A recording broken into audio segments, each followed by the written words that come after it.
It started like any ordinary day.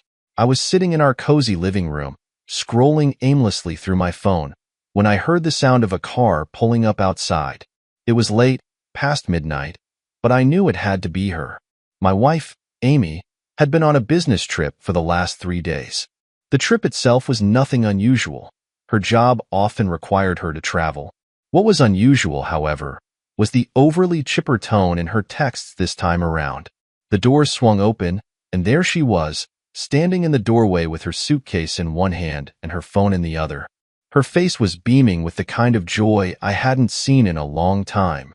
She was laughing about something, probably a joke or a message on her phone. For a moment, I thought she might have just had a really great trip, maybe a productive meeting or some good news from her boss. I almost smiled, glad to see her in such high spirits. "Hey, honey," she said, her voice bubbly as she kicked off her heels and set her suitcase by the door. "You won't believe how crazy this trip was. The meetings were endless, but we nailed the presentation. It's going to be huge for the company." I nodded and gave her a small smile. "That's great, Amy.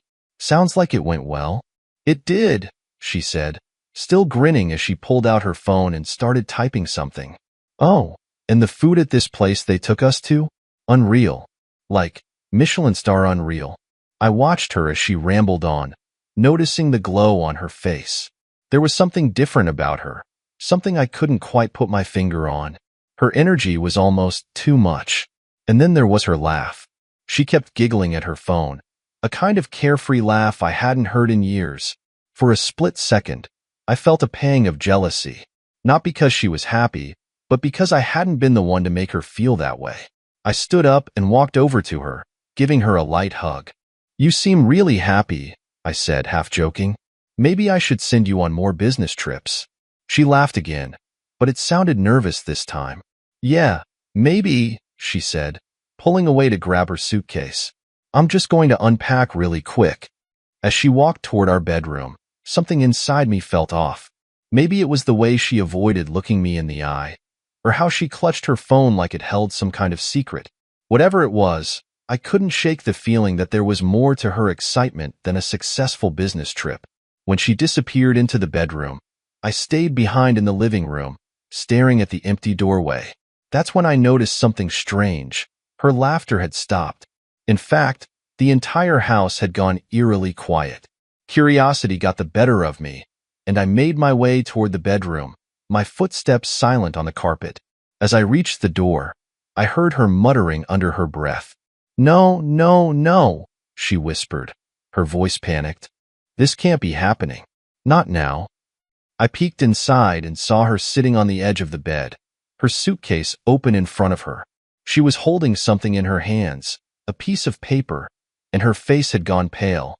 Her earlier smile had completely vanished, replaced by an expression of sheer panic. Her hands were shaking as she stared at whatever it was she had found in her suitcase. "What's wrong?" I asked, stepping into the room. She jumped at the sound of my voice, quickly shoving the paper back into her suitcase. "Nothing," she said, forcing a laugh that didn't match the fear in her eyes. Just work stuff." I raised an eyebrow. "Work stuff? You look like you've seen a ghost." She shook her head, closing the suitcase with a loud snap. "I'm fine," she said, standing up and brushing past me. "I'm just tired. I'll tell you about it tomorrow, okay?" Before I could say anything else, she was out of the room and heading toward the bathroom. The door slammed shut, and I was left standing there, confused and more suspicious than ever. Something wasn't right. My gut was screaming at me that she was hiding something, and I knew I wouldn't be able to rest until I found out what it was. So, I did the one thing I never thought I'd do. I waited until she was in the shower, and then I opened her suitcase. What I found inside made my blood run cold. I hesitated for a moment, staring at the suitcase as if it were Pandora's box. My heart was racing, and my hands felt clammy, but I couldn't stop myself. I had to know. What was she so desperate to hide? Slowly, I unzipped the suitcase and lifted the lid. At first glance, it looked like any normal travel bag. Clothes, toiletries, some folded papers. But as I dug deeper, I uncovered something that made my stomach twist. There was a neatly wrapped gift box, tied with a red ribbon, sitting underneath her clothes. It wasn't addressed to me. In fact, there was no name on it at all. But the size and shape of the box instantly made me uneasy. It was too personal, too intimate. I opened it carefully, my hands trembling. Inside was a sleek black lingerie set, far more provocative than anything she'd ever worn for me. My mind raced with questions. Why would she pack something like this for a business trip? And more importantly, why hadn't I known about it? Then I noticed a small card tucked into the folds of the fabric. My heart sank as I read the words scrawled across it in her handwriting. For when we're finally alone. My chest tightened, and I felt a wave of nausea wash over me. It was undeniable now. This wasn't just some innocent oversight. This was evidence. Proof that my wife had been lying to me. I sat on the edge of the bed, clutching the card in my hand, as 1,000 thoughts flooded my mind. Who was we? Was it someone from her office? Someone she'd met on this trip? I wanted answers, but I knew I couldn't confront her without more information. If I came at her now, she'd just deny everything. I needed to be smart about this. I put everything back exactly as I'd found it, zipping the suitcase shut and placing it back where she'd left it. Then, I grabbed my phone and opened the browser, searching for any signs of unusual activity. My hands were shaking so badly I could barely type, but I managed to log into our shared phone account. What I found only deepened the pit in my stomach. Her call log was full of numbers I didn't recognize, many of them with long call durations. One number, in particular, stood out. It had been called every day of her trip, sometimes multiple times. My pulse quickened as I copied the number into a reverse lookup site. The result came back almost immediately. It belonged to a man named Ethan Reynolds. The name meant nothing to me, but the implication was clear. Whoever this guy was, he had been a significant part of her business trip. I stared at the name on the screen, trying to make sense of everything. Was this some coworker I'd never heard of? A client, maybe? Or was he something more? I didn't want to jump to conclusions, but the evidence was piling up fast, and none of it looked good. I heard the bathroom door open, and I quickly locked my phone and shoved it into my pocket. Amy stepped into the bedroom, her hair damp and her face scrubbed clean of makeup. She looked at me with a strange mix of guilt and caution, as if she could sense that I knew something was wrong. "You okay?" she asked, her voice a little too casual. "You look pale." I forced a smile. "Yeah, I'm fine. Just tired." She nodded, but her eyes lingered on me for a moment longer than necessary. Then she climbed into bed and pulled the covers up to her chin, closing her eyes as if nothing had happened. I lay down beside her, staring at the ceiling, my mind racing with possibilities. That night, I didn't sleep a wink. I couldn't. Every time I closed my eyes, I saw the card, the lingerie, and that name, Ethan Reynolds. I knew I had to dig deeper, but I also knew I couldn't let her know I was onto her. Not yet. As the first light of dawn filtered through the curtains, I made a decision. I was going to find out the truth, no matter how painful it might be. I grabbed my phone and started making plans. If she thought she could keep this secret from me, she was in for a rude awakening. The next morning, I decided to play it cool. I couldn't risk tipping her off, not until I had all the pieces of the puzzle. Amy woke up as if nothing had happened, humming a tune as she made coffee in the kitchen. Watching her, you'd think she didn't have a single worry in the world. But I couldn't unsee the panic on her face from the night before. It haunted me. Over breakfast, I tried to get her talking. "So, any exciting stories from the trip?" I asked casually, sipping my coffee. She froze for just a fraction of a second before flashing me her usual smile. "Not really," she said, shrugging. "It was mostly just work stuff. Meetings, presentations, the usual. Nothing fun." I nodded, pretending to believe her. "Must have been exhausting." "It was," she said, glancing at her phone, "but it was worth it. The client loved our pitch, and we might even close the deal next week." Her response was smooth, almost too smooth. I knew she was lying, but I didn't press her. Instead, I focused on my plan. I needed to gather more evidence, and for that, I needed access to her phone. After breakfast, she headed to the shower, leaving her phone on the kitchen counter. My heart raced as I grabbed it and opened it. She'd always been careless with her passcode. It was still our wedding date, ironic as that was. I quickly navigated to her messages, my fingers trembling. There it was, a string of texts between her and Ethan Reynolds. My stomach churned as I read the messages. Amy, I can't stop thinking about this weekend. It was perfect. Ethan, you were perfect. I miss you already. Amy, me too. I hate sneaking around, but it's worth it. I felt like the air had been sucked out of the room. The messages were explicit, leaving no doubt about what had happened on her so-called business trip. My chest tightened as I scrolled further, finding photos she'd sent him. Selfies in a hotel room, her in that same black lingerie. I couldn't look anymore. I locked the phone and put it back exactly where I'd found it. When she came out of the shower, I pretended nothing had happened. I'm heading out for a bit, I said, grabbing my keys.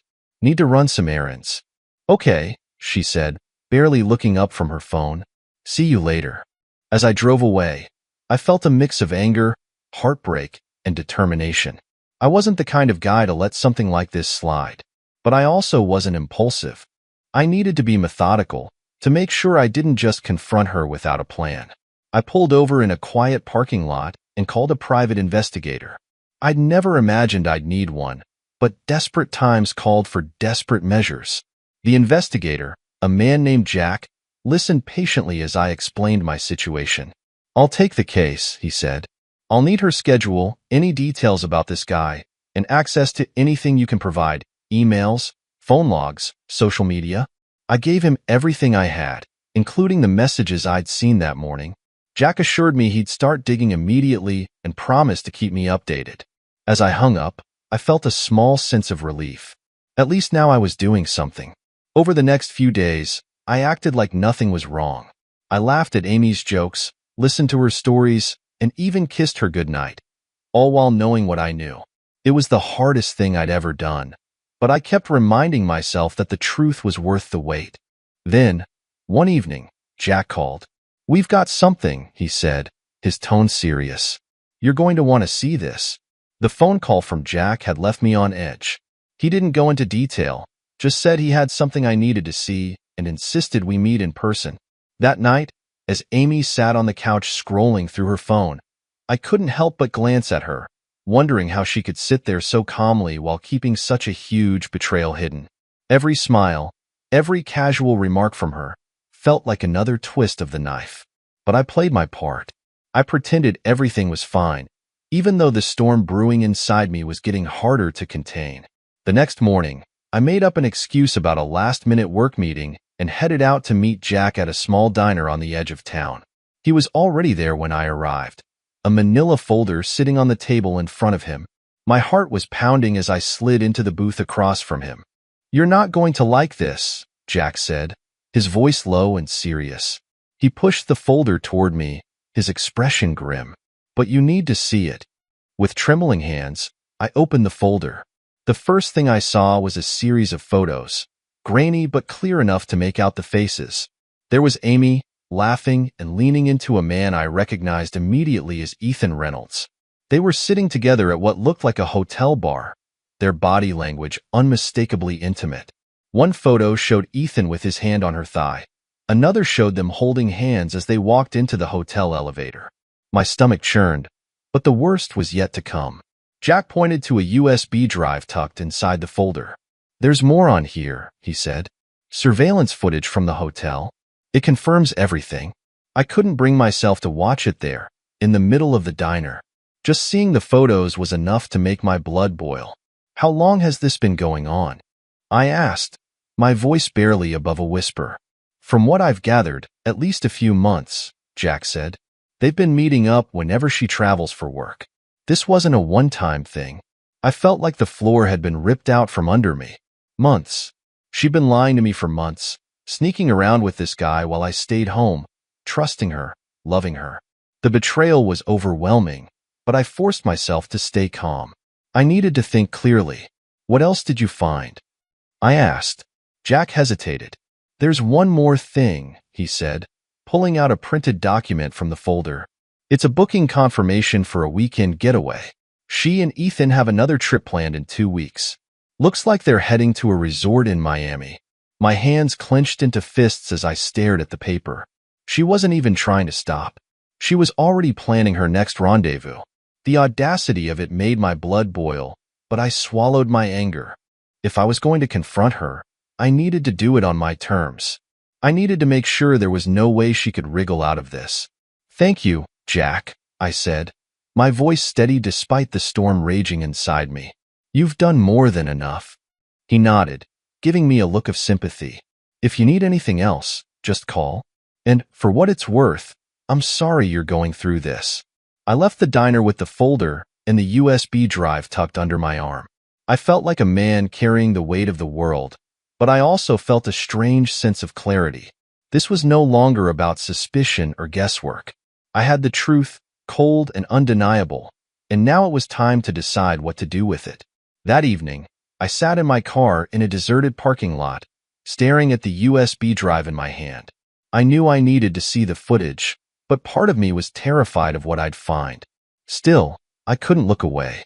I plugged the drive into my laptop and opened the files. The videos were time-stamped and arranged in chronological order. The first clip showed Amy and Ethan meeting in the hotel lobby, their faces lighting up as they saw each other. The next clip showed them at the bar, laughing and talking like a couple on their honeymoon. And then there was the elevator footage, just a few seconds of them kissing before the doors closed. My chest tightened as I skipped to the final clip, showing them entering a hotel room together. The timestamp confirmed it was late at night, and they didn't come out until morning. I closed the laptop and leaned back in my seat, feeling like I'd been punched in the gut. The evidence was overwhelming, but it also gave me a strange sense of power. For the first time in days, I felt like I had the upper hand. She thought she could keep this hidden, but now I had everything I needed to expose the truth. Confronting her wasn't enough. I wanted her to feel the weight of what she'd done, but I also wanted to do it in a way that left no room for excuses or denials. She had lied to me. "I thought you mentioned something about Miami a few weeks ago." Her reaction was priceless. Her hand tightened around her mug, and for a moment, she looked like a deer caught in headlights. "Oh, that's not confirmed yet," she stammered. "I'll let you know if it happens." "Cool," I said, forcing a smile. "Let me know. Maybe I'll come with you this time." Her nervous laugh told me everything I needed to know. Over the next few days, I kept my poker face intact, pretending life was normal while quietly setting up my confrontation. I made a backup of all the evidence, the photos, the texts, the videos, and stored them on multiple devices. I even printed out a few key screenshots, just in case. This wasn't going to be a screaming match. I wanted cold, undeniable proof that left her no room to squirm. Then came the perfect opportunity. One evening, as she scrolled through her phone on the couch, I brought up an old memory. "Hey, remember when we used to watch those true crime shows together?" I asked, keeping my tone light. She glanced up, smiling. "Yeah, those were fun." "Why?" "I was thinking we should watch something like that again. You know, see how people unravel mysteries, expose secrets." I let my words hang in the air, watching her reaction. Her smile faltered slightly, and she shifted uncomfortably. "Sure, maybe sometime," she said, her voice tight. That was the last piece of the puzzle. I'd planted enough doubt to make her uneasy, and now it was time to pull the rug out from under her. The following night, I set the stage. I invited her to sit down with me in the living room, telling her I wanted to have a serious talk. She looked curious but not overly concerned. She had no idea what was coming. As she sat down, I placed the manila folder on the coffee table between us. Her eyes darted to it, and I could see the faintest flicker of panic in her expression. "What's that?" she asked, her voice shaky. "Something I need to show you," I said, keeping my tone calm. "But first, I need to ask you something. Is there anything you want to tell me, Amy? Anything at all?" She froze, her face draining of color. "What do you mean?" "You know exactly what I mean," I said, my voice firm but controlled. "I'm giving you one chance to be honest with me. If there's something you've been hiding, now's the time to come clean." Her lips parted, but no words came out. She looked like she was trying to come up with an excuse, but nothing would come. When she didn't respond, I opened the folder and slid the photos across the table. "These are from your business trip," I said, my voice colder now. "Recognize them?" Her eyes widened as she stared at the pictures, her hands trembling. "I can explain," she stammered. "Oh, I'm sure you can," I said, cutting her off. "But before you do, maybe you'd like to see this." I pulled out my laptop and played the elevator footage. The color drained from her face completely.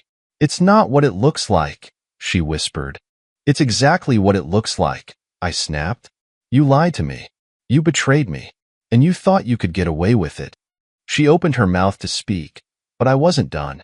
"I know about Ethan. I know about Miami. I know everything, Amy. So, tell me, how long were you planning to keep this up? Were you just waiting for me to find out?" Tears welled up in her eyes, but I didn't feel the slightest bit of pity. This wasn't a moment for sympathy. This was the moment she had to face the consequences of her actions. Amy sat frozen, staring at the evidence laid out before her. The tears in her eyes spilled over, but I wasn't moved.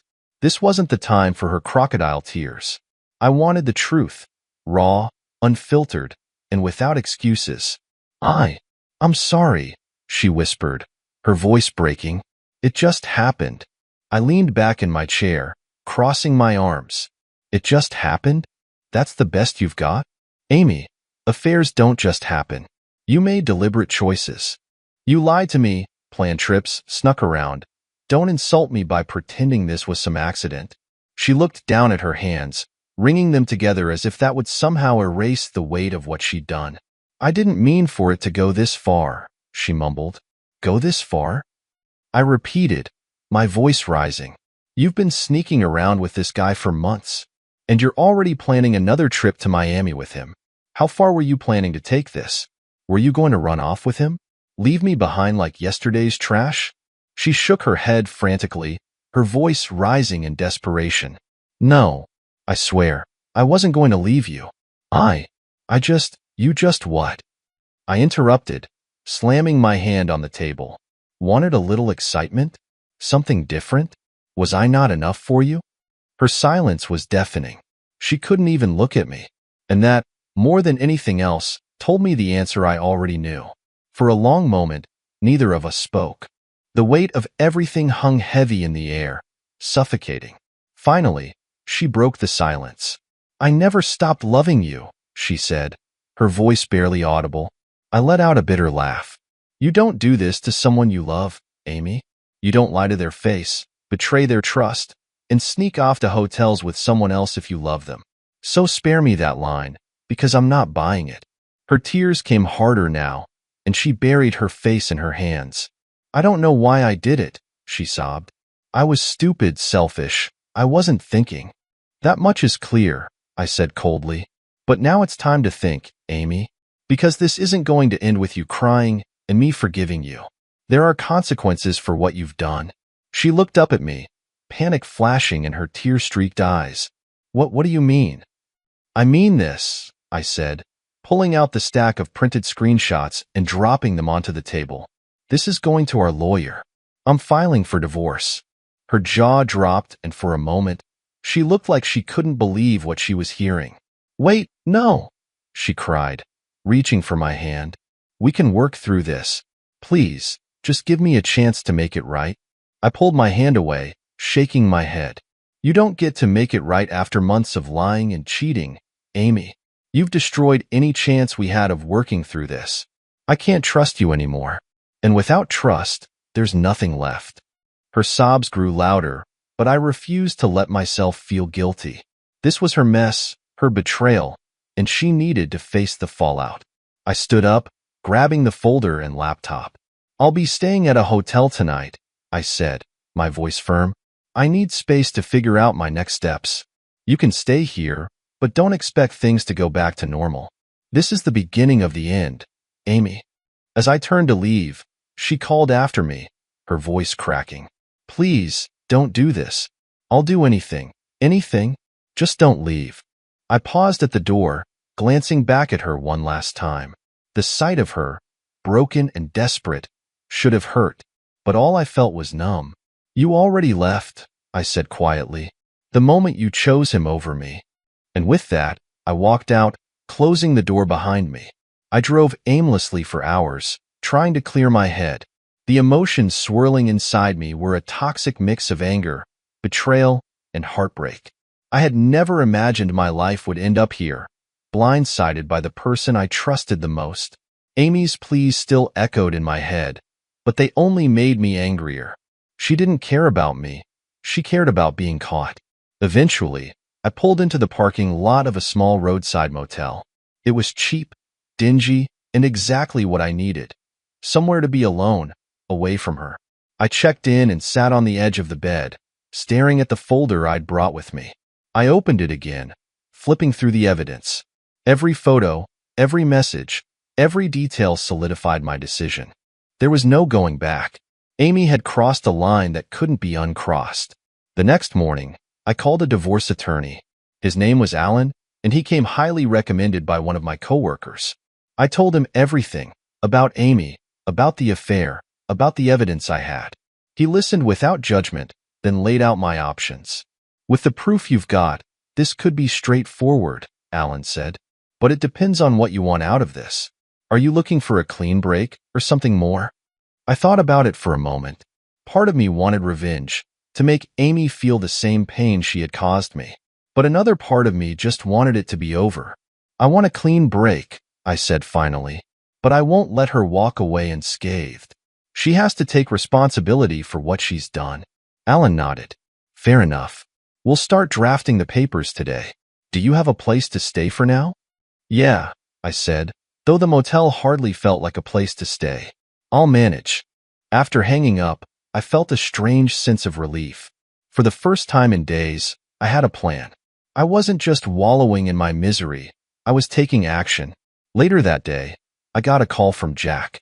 There's something you should know, he said, his tone serious. Ethan's wife found out about the affair. I blinked, caught off guard. He's married? Yep, Jack said. And his wife isn't taking it well.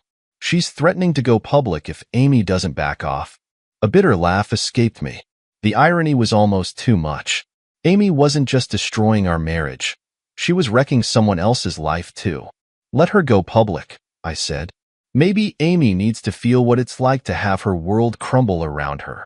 The days that followed were a whirlwind, but not in the way I had expected. Alan moved quickly with the divorce papers, and I ensured everything was ready to go.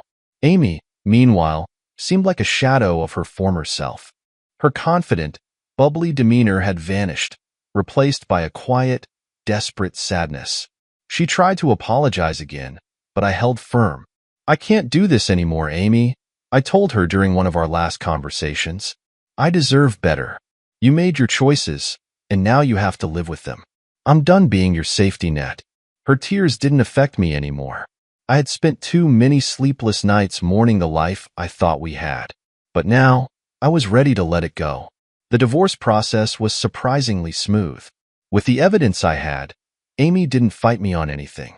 We split our assets fairly, and I walked away with the house. Ethan's wife, as it turned out, did go public with the affair, and the fallout was brutal, for both Amy and Ethan. But that wasn't my concern anymore. What surprised me the most, though, was how freeing it felt to let go of the anger and betrayal. I realized I had spent years in a relationship that wasn't as solid as I thought. Losing Amy wasn't the end of the world. It was a new beginning. I threw myself into rebuilding my life. I reconnected with old friends, picked up hobbies I had long neglected, and started focusing on my own happiness for the first time in years. It wasn't easy. There were still moments when the pain crept back in, but those moments grew fewer and farther between. One evening, a few months later, I found myself at a coffee shop, reading a book and enjoying the quiet. That's when I met someone, Rachel. She was sitting at the table next to mine, struggling to balance her coffee cup and laptop. Need a hand? I asked, smiling. She laughed, her eyes lighting up. Thanks. I swear I'm usually more coordinated than this. We started talking, and before I knew it, hours had passed. Rachel was kind, funny, and easy to talk to.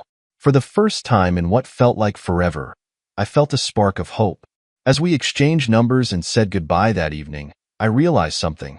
I wasn't broken anymore. Amy's betrayal had hurt, yes, but it hadn't destroyed me. I was stronger now, more confident in who I was and what I wanted out of life. Moving on didn't mean forgetting what had happened. It meant choosing to focus on the future instead of the past. And as I walked out of that coffee shop, I felt lighter, freer, and ready to embrace whatever came next. Sometimes, life throws curveballs that force you to reevaluate everything. But in the end, those challenges can lead to something better, if you let them. My story didn't end with betrayal. It ended with a fresh start, and for that, I'm grateful.